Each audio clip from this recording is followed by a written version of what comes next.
Decía que su ex estaba obsesionada, hasta que descubrí que el manipulador era él.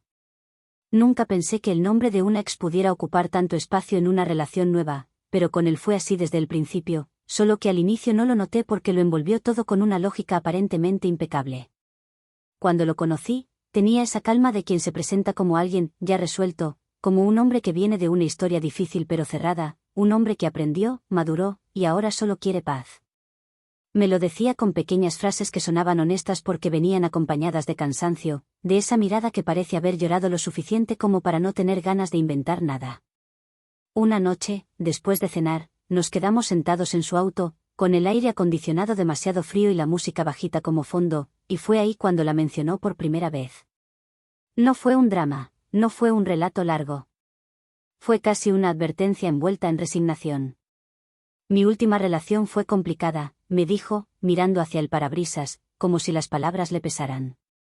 Ella no lo tomó bien cuando terminamos. No insistí. Ni por curiosidad ni por morbo. En ese momento me pareció normal, todos tenemos un pasado, todos tenemos un capítulo que preferimos no releer. Me bastaba con verlo ahí, conmigo, atento, constante, presente. Me escribía por las mañanas y antes de dormir.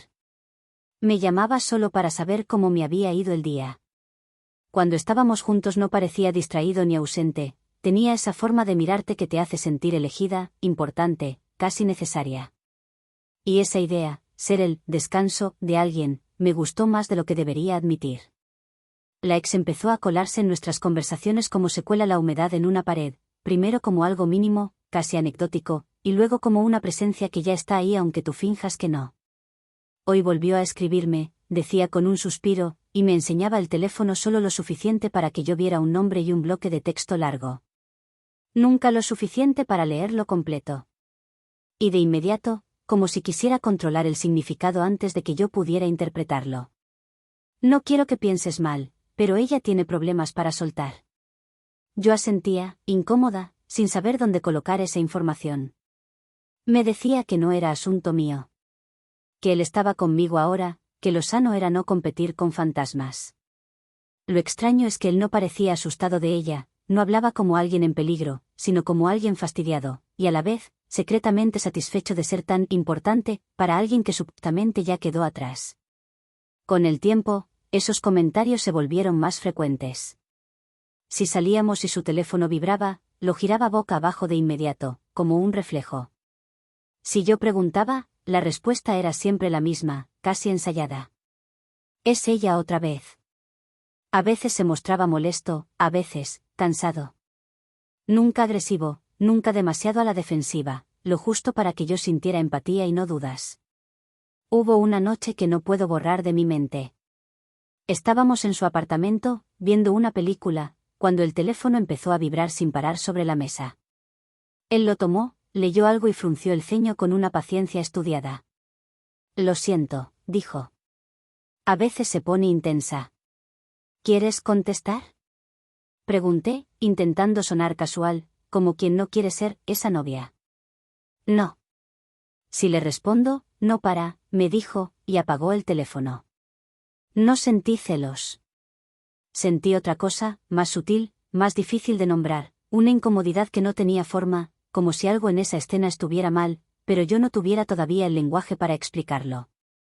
Él se acercó, me abrazó, me besó la frente, y el momento pasó, o eso quise creer. Después empecé a notar cambios pequeños, pero consistentes.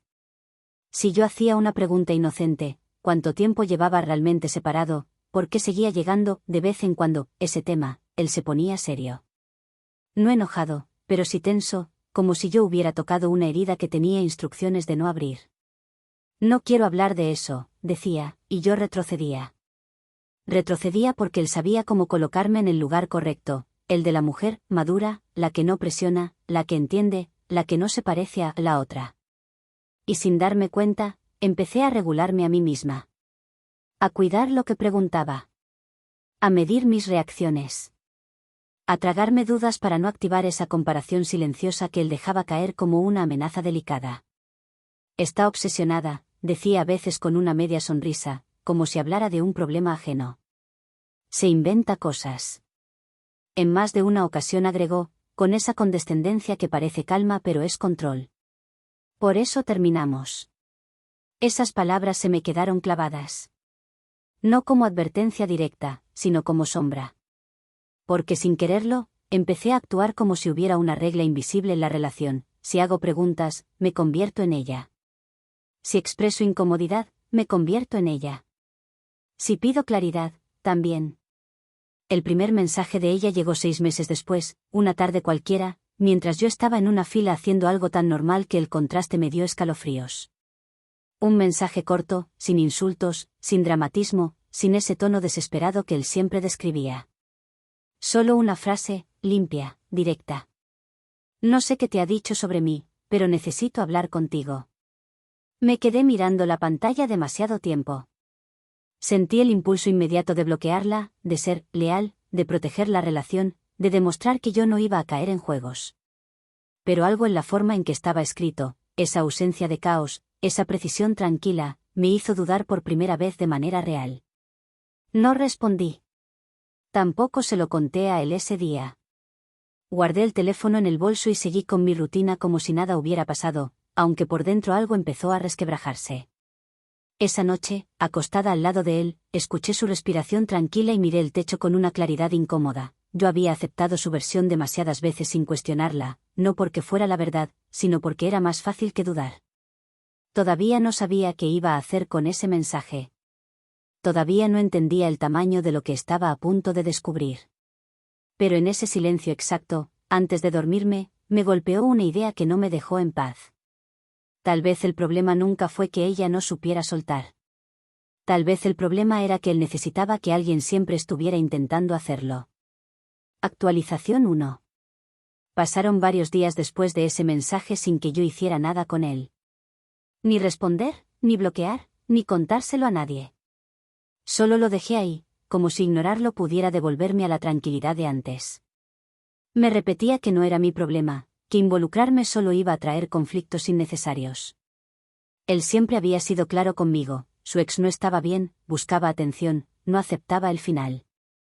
Y yo no quería ser la mujer que dudara sin pruebas, la que arruinara una relación sana, por escuchar a alguien del pasado. Pero algo ya se había movido dentro de mí. Ya no podía escuchar su nombre sin sentir un pequeño nudo en el estómago. Cada vez que él mencionaba que ella volvía a escribirle, mi reacción ya no era solo empatía, había una incomodidad nueva, silenciosa, que se quedaba conmigo incluso cuando el tema cambiaba. Empecé a notar detalles que antes había pasado por alto, no porque no estuvieran ahí, sino porque yo había decidido no mirarlos con atención. Como revisaba el teléfono con una rapidez casi automática. Como bajaba la voz cuando hablaba de ella, incluso cuando no había nadie más alrededor. Como algunas historias no terminaban de encajar cuando las repetía semanas después, como si el orden de los hechos cambiara sutilmente cada vez. Una noche, mientras cenábamos, volvió a mencionarla sin que yo preguntara. Lo hizo con ese tono que ya reconocía, una mezcla de cansancio y fastidio ensayado. Hoy volvió a intentar llamarme, dijo, negando con la cabeza. No entiende que ya no hay nada. ¿Y qué quiere ahora? Pregunté, midiendo cada palabra como si caminara sobre hielo fino. Lo de siempre, hablar, cambiar lo que pasó, hacerme sentir culpable. Su tono era convincente. Humano. Creíble. Y aún así, algo dentro de mí se resistía a sentir como antes. No dije nada de inmediato.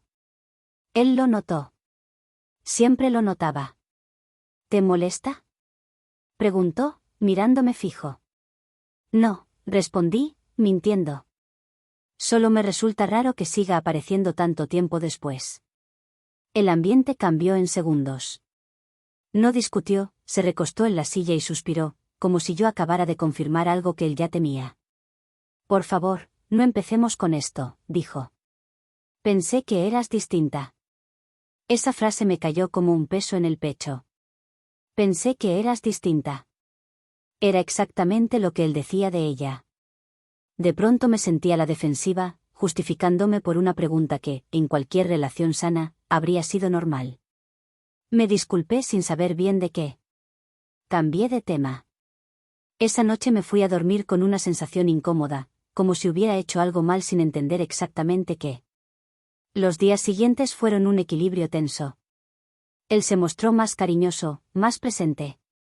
Me incluía en planes, hablaba del futuro con más insistencia, como si quisiera reafirmar algo que sentía amenazado, y cada vez que su ex aparecía en la conversación, lo hacía acompañada de una advertencia implícita: no seas como ella. Empecé a vigilarme a mí misma. Si sentía celos, los reprimía. Si algo no me cerraba, lo guardaba. Si una duda aparecía, la disfrazaba de paciencia. No quería parecer insegura. No quería convertirme en la nueva versión de esa mujer que él describía como un problema. Sin darme cuenta, estaba aprendiendo a callarme para no perder su aprobación. Una semana después, recibí otro mensaje de ella. Esta vez no era una invitación a hablar, sino una pregunta directa, casi quirúrgica. ¿Te ha dicho que seguimos en contacto? Sentí un vuelco en el pecho. Él me había dicho que solo ella lo buscaba, que él la ignoraba. Que no había ningún intercambio real. Miré el mensaje durante varios minutos antes de decidir qué hacer. Al final, elegí el camino más cómodo: no responder.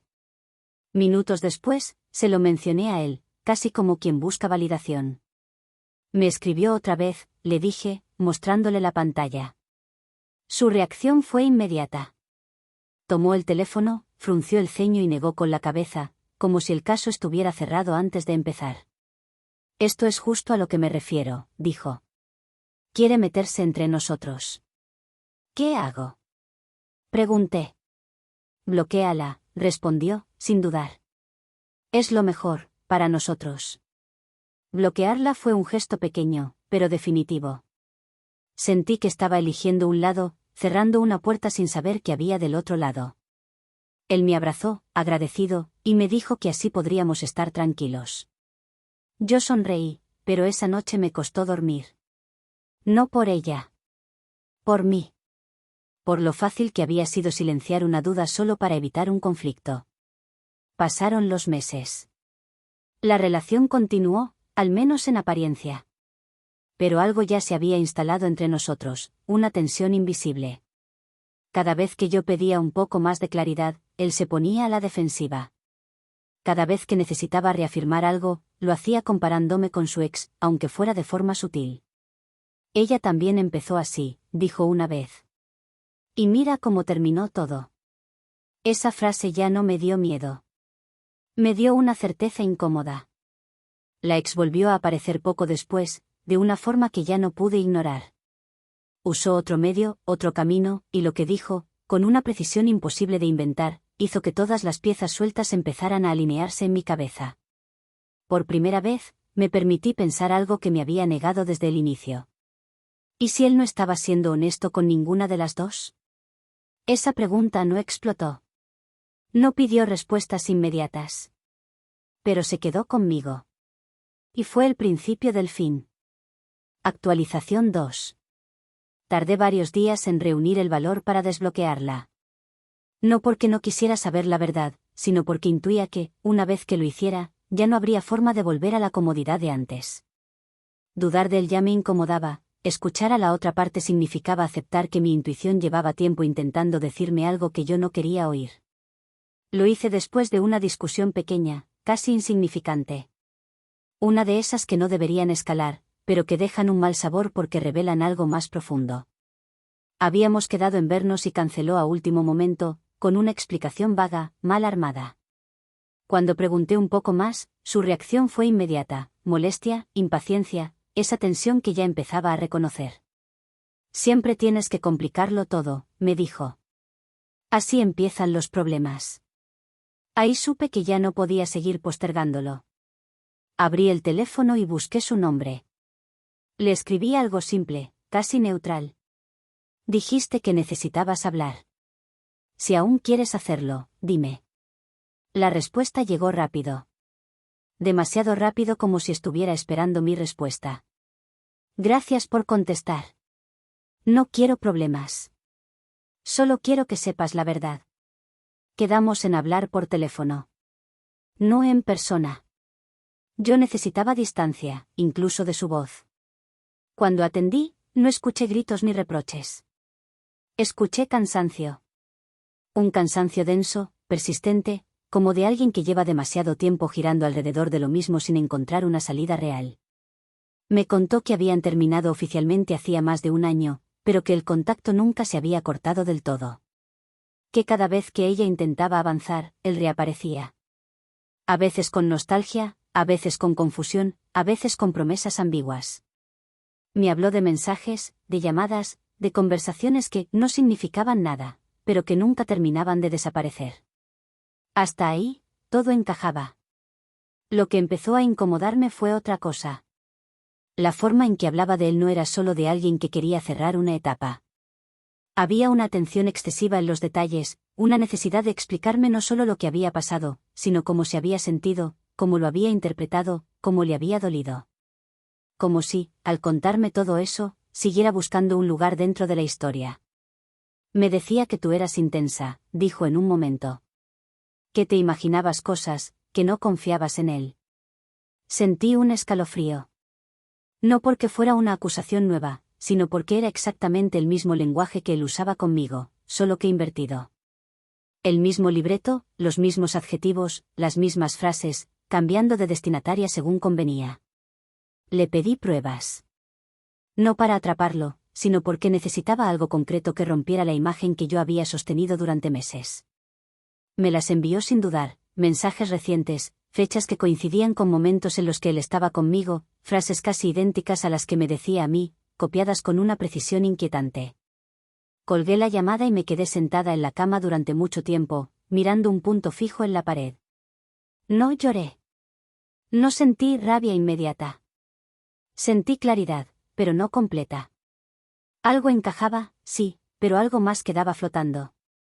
Porque si bien ahora veía con nitidez el patrón de él, también empecé a notar que ella seguía ahí. No solo como alguien a quien él no soltaba, sino como alguien que, de algún modo, tampoco terminaba de irse. No lo pensé como un reproche. Lo pensé como una constatación incómoda, la verdad no siempre libera de inmediato. A veces solo revela cuán atrapadas han estado todas las partes. Los días siguientes fueron una especie de observación silenciosa. No lo confronté de inmediato. Quería mirarlo sin la versión que yo misma había construido para protegerlo. Y fue dolorosamente fácil. Cada gesto cobraba un nuevo significado. Cuando hablaba mal de ella, proyectaba. Cuando me advertía que no me volviera, como su ex, estaba preparando el terreno para invalidarme si alguna vez lo cuestionaba de verdad. Pero también pensé en ella. En cómo seguía apareciendo. En cómo, aun diciéndome la verdad, no parecía lista para desaparecer del todo de la historia. Como si advertirme fuera, al mismo tiempo, una forma de mantenerse presente. Eso fue lo más difícil de aceptar. No estaba frente a un triángulo accidental. Estaba frente a un círculo que se retroalimentaba. Y por primera vez entendí algo que me costó asumir, no bastaba con irme de él. También tenía que salir de una dinámica que no me pertenecía y que, sin darme cuenta, me había absorbido. Esa noche decidí que iba a enfrentarlo. No para discutir. No para negociar versiones. Sino para cerrar una puerta que nunca debió quedar entreabierta. Y esa decisión, aunque todavía no lo sabía, iba a cambiar por completo el final de esta historia. Actualización 3. Lo enfrenté unos días después. No porque necesitara más pruebas, sino porque necesitaba verme a mí misma decirlo en voz alta. Quería comprobar si, al poner la verdad sobre la mesa, algo se movía, o si todo seguía exactamente igual. Lo cité en su apartamento una noche tranquila. No llevé reproches preparados ni discursos ensayados. Solo llegué con una calma extraña, casi ajena, como si ya hubiera atravesado la parte más difícil antes de cruzar esa puerta. Me recibió con normalidad, incluso con ese gesto cariñoso que solía desarmarme. Por un segundo pensé que iba a dudar. Pero ya no había espacio para eso. Nos sentamos. Hablamos de cosas pequeñas. De su día. Del mío. Hasta que dejé el teléfono sobre la mesa. Hablé con ella, dije. El cambio fue inmediato. No se escandalizó, no se levantó, pero su cuerpo se tensó como si hubiera recibido un golpe que no esperaba. ¿Por qué harías eso?, preguntó, con un tono que intentaba sonar tranquilo. Porque necesitaba entender, respondí. Y ahora entiendo más de lo que imaginaba. Al principio vino la negación suave. La de siempre. No es lo que parece. Después, la minimización. Ella exagera, tú sabes bien que siempre lo hace. Luego, el giro conocido. ¿Ves? Esto es lo que hace, meterse, confundir, arruinar las cosas. Lo observé hablar durante varios minutos sin interrumpirlo. Cada frase era una variación de lo mismo, él en el centro, nosotras orbitando alrededor de su confusión, de su incapacidad para soltar, de su eterna condición de víctima de mujeres que sentían demasiado. Lo que no entiendes, le dije finalmente, es que ya no importa quién empezó ni quién escribió primero. Importa que nunca cerraste nada. Eso fue lo que lo descolocó. Porque por primera vez no estaba discutiendo versiones, ni defendiendo a nadie, ni tratando de convencerlo de nada. Estaba nombrando el patrón completo. Y cuando se hace eso, el sistema empieza a resquebrajarse. Su reacción fue una mezcla de enojo y pánico. Dijo que yo estaba exagerando. Que estaba escuchando a la persona equivocada. Que ella estaba intentando sabotearlo porque no soportaba verlo avanzar. Y por primera vez, algo en mí se acomodó con una claridad brutal, era posible que ella no estuviera del todo bien, y aún así, él siguiera siendo el origen del problema. No eran dos bandos opuestos. Era un circuito. Uno en el que él nunca quedaba solo, porque siempre dejaba una puerta abierta. Uno en el que ella nunca podía cerrar del todo, porque él volvía a tocar cuando lo necesitaba. Uno en el que yo había entrado creyendo que estaba empezando algo nuevo, sin saber que estaba pisando un terreno ya erosionado. No quiero ser parte de esto, dije. De ninguno de los dos roles. No gritó cuando me fui. No me siguió. Se quedó sentado, como si estuviera intentando reorganizar la historia para entender en qué momento dejó de tener control. Yo bajé las escaleras con una mezcla rara de alivio, tristeza y decepción. No por perderlo a él, sino por aceptar que nunca había sido lo que yo creí. Esa noche no sentí la urgencia de escribirle a ella. Tampoco sentí ganas de explicarle nada más.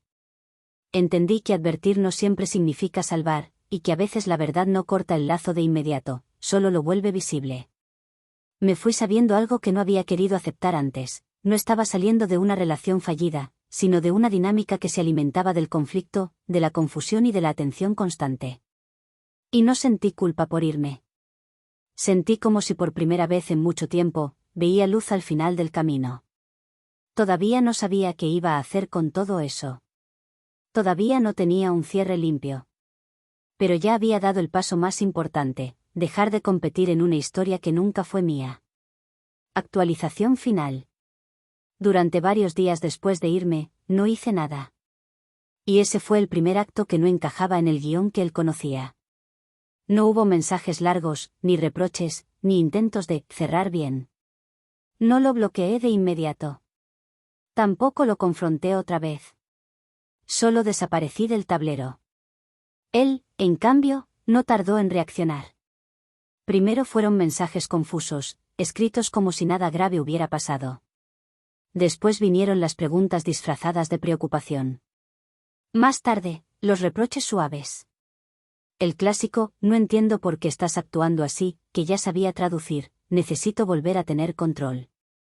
No respondí. No porque no doliera, sino porque por primera vez entendí que cada respuesta mía era combustible para un sistema que se alimentaba de atención, incluso negativa. Mientras tanto, empecé a hacer algo distinto. Algo que no tenía que ver con vengarme de manera directa, sino con sacar la historia de la oscuridad donde él la manejaba a su antojo. No publiqué nada impulsivo. No escribí indirectas. No conté mi versión como un ataque. Hice algo mucho más incómodo para alguien como él, hablé con calma, con claridad y con nombres completos cuando fue necesario. Le conté lo que había pasado a dos personas cercanas a él. No para pedir apoyo. No para generar bandos. Solo para dejar de cargar sola con una narrativa que no me correspondía. Lo hice sin exagerar, sin adjetivos incendiarios, sin dramatizar. Conté hechos. Fechas. Frases repetidas. Patrones. Y ahí ocurrió algo que no esperaba, pero que confirmó todo. Nadie se sorprendió del todo. Uno de ellos me dijo algo que todavía resuena en mí. No eres la primera que describe esto así. Esa frase fue el verdadero golpe para él, aunque no estuviera presente. Porque lo que se empezó a romper no fue una relación, sino la imagen romántica y confusa que había construido para justificarse. Esa donde siempre era el hombre sensible atrapado entre mujeres intensas. Esa donde todo, solo pasaba, nunca se elegía. La realidad, cuando empezó a circular sin adornos, no tuvo el mismo encanto. Su discurso sobre el amor, sobre lo complejo de los sentimientos, sobre no poder cortar de golpe, empezó a verse por lo que era, una forma elegante de no hacerse cargo. Su versión color de rosa, esa donde nada era grave, donde él no era responsable, se desmoronó en cuanto conoció la luz del día. Porque fuera del secreto, sin el misterio que lo hacía interesante, todo sonaba vacío. También hablé con ella una última vez. No para confrontarla. No para competir. Le dije algo simple. No voy a seguir en esto. Ni contigo ni con él. No respondió de inmediato. Y en ese silencio entendí algo más, incluso decir la verdad no siempre significa estar libre. Algunas personas necesitan el conflicto para sentirse vivas. Yo ya no. Lo bloqueé a él esa misma noche. Sin aviso, sin cierre ceremonioso.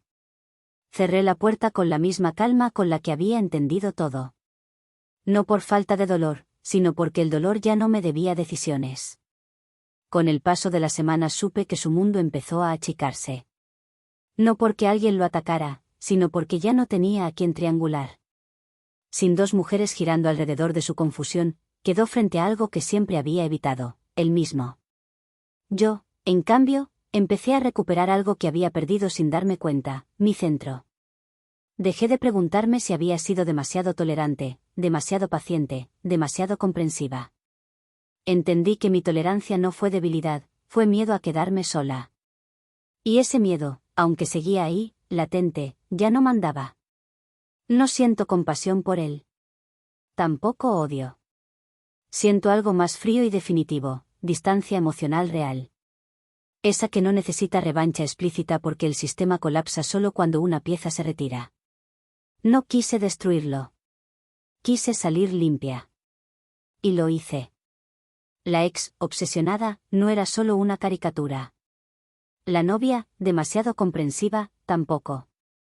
Éramos dos mujeres atrapadas en un circuito que él mantenía activo porque le daba identidad, validación y poder. Cuando yo dejé de jugar, el juego perdió sentido. Ese fue el final. No porque él aprendiera algo, sino porque yo dejé de dudar de lo que veía. Y esa, aunque no lo parezca, fue la venganza más cruda de todas.